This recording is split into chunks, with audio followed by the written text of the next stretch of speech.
There is one person that has responsibility for your career, and that is you. Always believe you were born to win. It's your right to win. Claim it, frame it, 'cause you were. Your career development is your responsibility. Let me say it again. There is one person that has responsibility for your career, and that is you. With all due respect, it's not really your boss's job. It's not HR's job. It's not the organization as a whole. It's your job to make sure that you know what you want and, more importantly, what you need in order to get to the next level within your organization.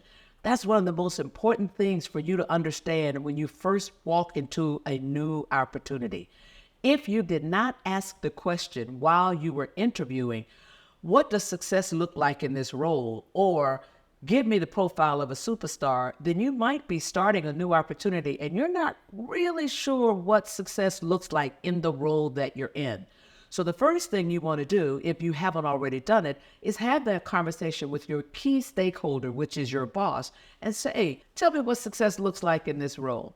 What expectations do you have about what I should be able to contribute in 3 months, in 6 months? Just give me a sense of that, because I want to make sure that I am following that timeline, and frankly, that I'm exceeding that timeline, because I want to make sure that I'm successful in this role. You're not talking about where you want to go or that you want to get promoted. You're saying, I want to be successful. I want to maximize my success in this role.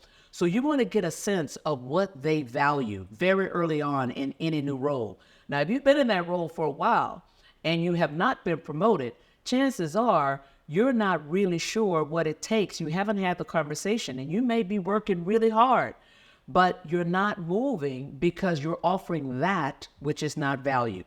Nobody's going to stop you from working really hard and frankly killing yourself in that role. But if you are not offering that which is not valued, you're not going to be able to move forward from that role.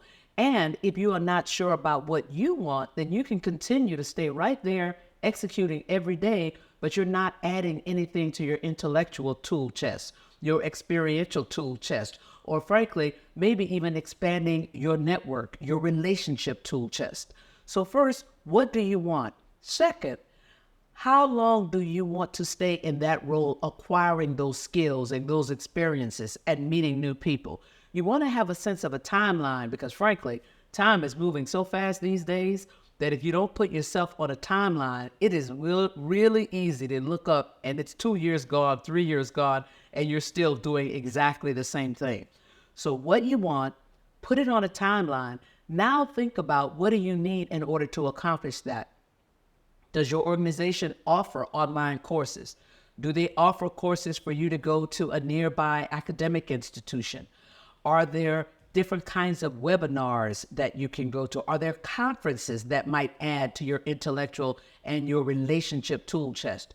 Conferences are a key way, if you're focused when you go into a conference, to not only build your network, but to get other information that you might not be able to get within your organization.